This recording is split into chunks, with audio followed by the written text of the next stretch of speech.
Boom, what up? Today we're talking about our favorite thing, which is gear allocation, DPS, raid progression. Anyway, there's this thread in the competitive WoW subreddit where a lot of people seem to have just completely lost their fucking mind in terms of what a DPS check means. So I'm going to cherry pick on some crazy things that people have said and explain why we need to more carefully think about DPS checks and gear allocation. So the rough claim, or the rough structure of the thread, is this guy asks, like, hey, what is the nice or the correct role priority for tier tokens? And people chimed in about giving DPS tokens or giving tokens to DPS or healers or tanks in different orders. But most people generally agree that you give all gear to DPS over tanks over healers. And maybe they make some exception, like, hey, if this thing has a fixed damage proc, like a beacon from Sarkareth, then you want to give that to a tank or a healer because their other trinkets are relatively shitty. But for the most part, everyone agrees, like, okay, DPS get gear, then tanks and healers. I don't think this is right, or at least I think the reasoning that people give to defend this claim is just horrifically underbaked and requires a lot more careful analysis to give such a strong answer. Generally, the defense people give, which we can see in the rest of the comments, is that having your raid do more damage makes the fight overall easier, and you are more likely to run into DPS checks before you run into healer checks. That's the rough claim. This is just a pretty thoroughly unexamined claim where, as far as I can tell, no person in the world has done the analysis that says if our healers had 1% more throughput, how many wipes would we have prevented throughout this tier of progression? And if our DPS had 1% less throughput, like, how much slower would we have killed these bosses? How many more enraged timers would we have wiped to? These are just completely unanswered questions. Partially because they're fucking hard to answer. Like, you have to go through a lot of work and slog through the relevant points of each fight. And I understand that it's a challenging thing to do, but it's a meaningful answer that should update how you make decisions in the game. In particular, having lots of healer throughput can make all of your early progression pulls easier, whereas having lots of DPS throughput usually only makes late progression pulls easier. Unless there's something like a very early DPS check, like a strict timer that you have to beat, or like a shield that you have to break very, very early on in the fight, you're frequently not going to run into DPS problems until like deep ad sets or the literal hard enrage timer on a boss. Whereas you're often going to run into healing problems from pull 1. Like, from the very first pull of Rashok, people were going to die to not getting enough healing. And sorting out your healing cooldowns early on is a much bigger deal than sorting out your DPS cooldowns early on, for example. Like, there's this sort of synergistic effect where having strong healing early on in progression enables you to see further into the fight faster, and people just will learn the fight faster as a result. Like, they're going to get more good practice in a more condensed amount of time. You're going to cut down on your progression pulls by a lot when your healing throughput is strong in early progression. Whereas if you have a lot of DPS in early progression, it doesn't fucking matter, because that means you're going to wipe at like 70% and 72%, and that like doesn't change the outcome of the fight at all. It only starts to matter when you really start wiping to DPS checks. Like, if we get to the end of Smolderon with everyone alive and we wipe to the enrage, like, okay, shit, now we need to consider finding a way to optimize our damage. But until then, it never really mattered. So, what's the point? I think that besides people getting this idea of smoothing out early progression incorrect, it seems like a lot of people have some insane brain damage where they're unable to correctly identify the things that are DPS checks. I don't know if I'm just replying to people who like only do heroic and are just completely terrible at the game, but it seems like there's an endemic failure in the WoW community to identify DPS checks by the relevance of your DPS. What do I mean by that? I could tell you that a fight is a DPS check because it has a hard enrage at 10 minutes. And so I say, look, if you don't do enough damage by 10 minutes, this fight is going to wipe you all. So this is a strong DPS check. But if the boss is like 500 million HP and your raid does like 5 million raid DPS or something, it's like, well, the fight is actually not a hard DPS check because you're going to kill the boss way before the literal enrage. However, you could have something like a set of ads on a fight that don't have any literal enrage timer, but dealing with the ads for long enough is so unmanageable that you need to kill them relatively quickly. So this would be something like the second set of roots on Tindral. Now you have dragons to help break these, but this is the set where everyone sort of manually immunes their roots and spawns a treant, and then you have to go blow those up. You don't even have dragons to do these. You have to do these natural. On this set of roots, the treants will do raid-wide damage, and so killing them is effectively a DPS check. Like, if you don't kill these treants fast enough, the healing is going to be completely unmanageable, and you're going to wipe, even though there's no actual hard enrage mechanism. Like, they don't do anything else. It's much more of a hard DPS check than any hard enrage on a real boss this tier in Amir Drasil. So this is what I mean when people are like getting the effective DPS checks wrong. People will look at things that have to die by a certain time, and they will claim that these are DPS checks that they need to meet, and so they need to assign gear to DPS in order to beat these DPS checks. And they've done no inspection of the amount of gear that's required in order to beat these DPS checks. So let's go through what this person brought up. Smolderon was a decent DPS check. I think this is just sort of a point of mass confusion, where unless you were killing Smolderon very early on in week 2 or like late week 1, you were probably going to kill the boss within a few pulls of having reached intermission 4 with all of your players alive. The difficulty of this boss was keeping the room clean enough in order to do the final intermissions, and having everyone survive the tank soaks and lava waves in order to maintain uptime on the boss. But once you had everyone alive, you very rarely had all 20 players alive for the entire fight, and then run out of room on the very final enrage timer and die to that hard DPS check. Like, for the most part, once you got there, maybe it took a couple of pulls or a couple of people reorganizing their cooldowns, but it wasn't like some fight where you're wiping to the DPS check 10%, 20% of the time. Like, maybe 3 to 5% of your pulls were to the DPS check, like the literal hard enrage timer, but the rest of them were to mechanical failures. And it just strikes me like, if you're wiping a few percent of the time to a DPS check and 95% of the time to mechanical issues or people dying to avoidable damage, then the things you need to focus on are helping people survive avoidable damage with healer gear, or coming up with a better strategy, or focusing on the mechanics to live longer into the fight. The DPS didn't really matter there. Even though it was a thing that you could wipe to, it was such a small fraction of your progress time that and it occupied so little attention in terms of optimization that it wasn't really a challenging DPS check. Tindral, I think people bring this up also as the shield. I've talked about this example in other places where, yes, it's true that Tindral has a shield that you have to break, and you have to break it in 20 seconds, and people don't understand that breaking a shield 1 second faster when it lasts for 20 seconds requires you to do like 5.5% more damage to the shield, or 5.5% more DPS in order to break it faster. And they think that you can just magically spawn 5.5% DPS out of nowhere.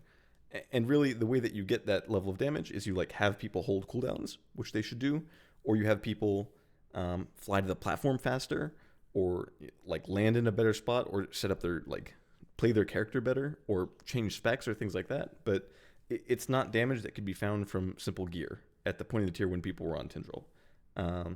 Not even close. Like,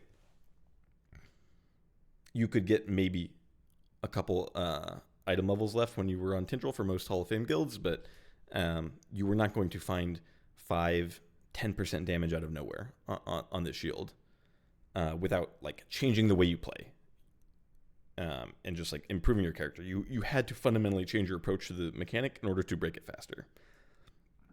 The same thing happens with the roots.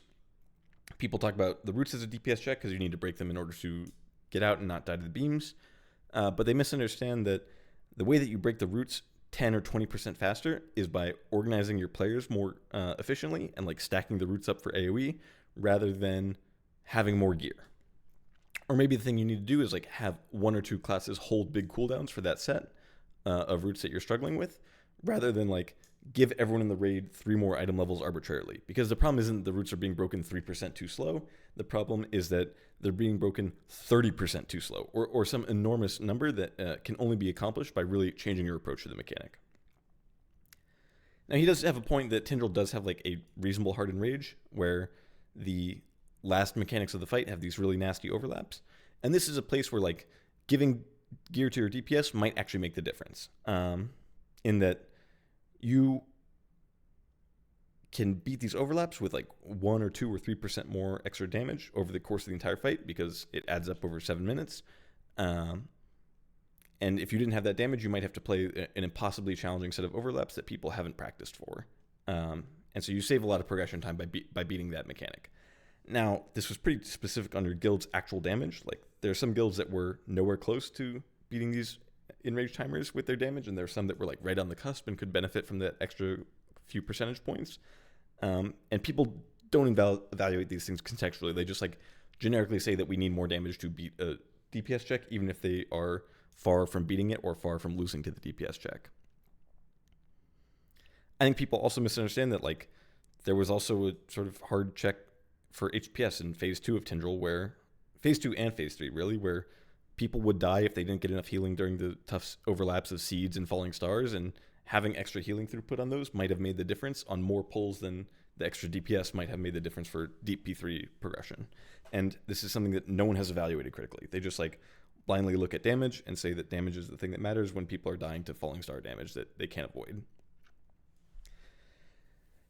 This guy also brings up Naimu and Larodar. I think this is just laughable in that like Naimu and Larodar are 15 or 20 pull bosses, which are so short that you don't even have enough time to properly optimize your damage. Like, you have maybe 5 pulls of people figuring out what the mechanics do, 5 pulls of people like figuring out where they're supposed to go in the intermission or in phase 2 of Larodar, and then 5 pulls of like actually trying to kill the boss. You wipe to damage on these fights only because they're so easy that there's like very little else to wipe to. But if these bosses were remotely challenging, you could spend 5 minutes trying to optimize your damage cooldowns and you would never have a problem again. Like, our biggest problem on the Naimu mythic ads as a guild that killed it, I don't know, like World 100, World 150, our biggest problem was that people went to the wrong ad and like didn't make it into the mythic ad circle, and so we were missing an entire DPS out of 5. That's not something that can be fixed with gear distribution. It's like a problem of being in the right spot. Or we had people that would send a cooldown on the boss right before it went immune and didn't have any buttons to press for the ad. Once we told people like, hey, save your combat potion and your cooldowns for your ad set, we were overkilling every ad by multiple seconds and never had a problem with them ever again. When that's the level of really nuanced damage optimization that we have to do, it's just kind of laughable to call these a DPS check. Like, we put no thought into this other than hold every button and nuke down your ad, and we're so far from hitting a DPS check on the boss that it doesn't matter how much boss damage you lose. These were just not DPS check fights in the slightest. Even on Larodar, we were so ahead on damage without lust as a guild with relatively mediocre individual throughput that we were ignoring the third set of brambles in P1.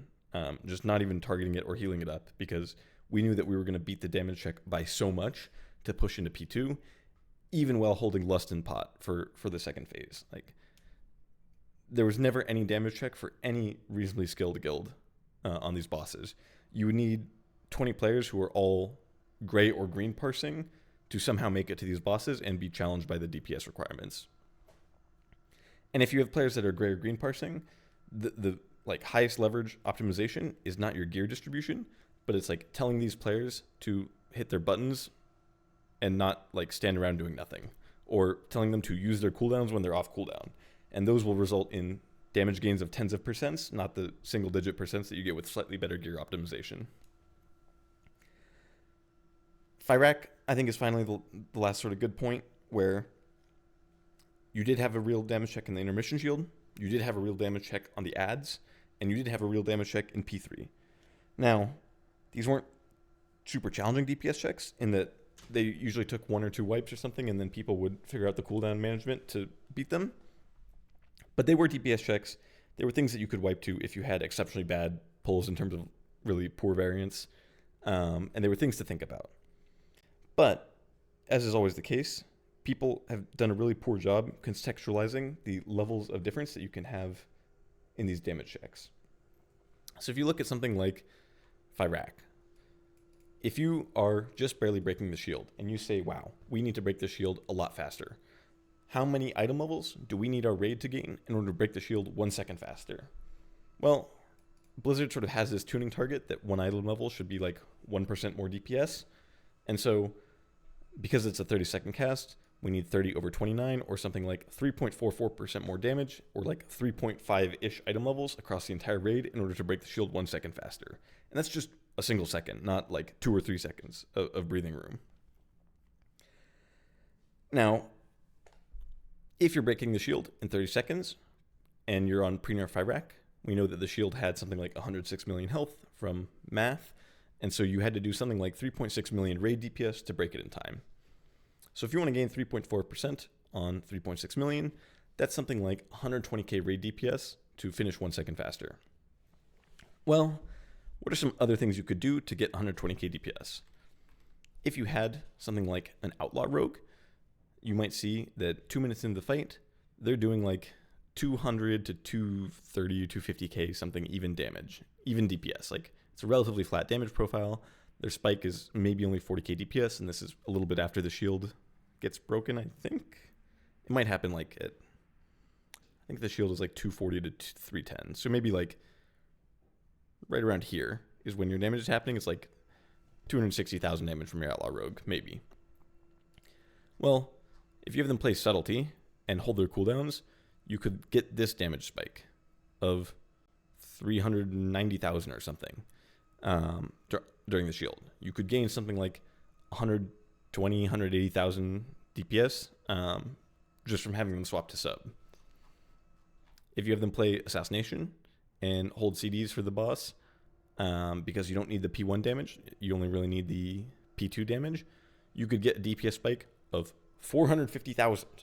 Like, you could go from having an outlaw rogue that's doing sort of 250,000 damage to the boss to an assassination rogue who's going to do 450,000 damage per second to the boss's shield, and suddenly you've gained 200k raid DPS by not changing any of your gear allocation, but rather just like optimizing your talents and builds and specs to better suit the fight's damage profile.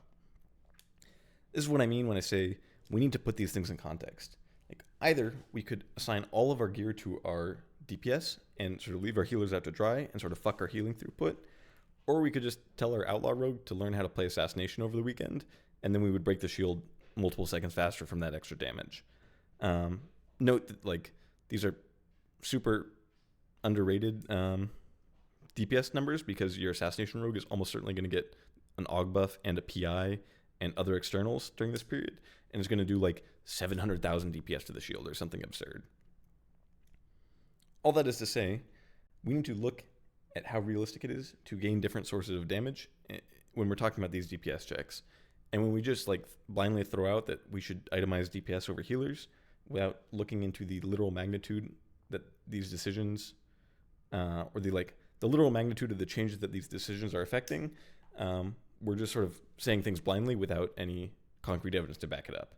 I think that until we have strong empirical data, we should probably refrain from saying things that could be provably false.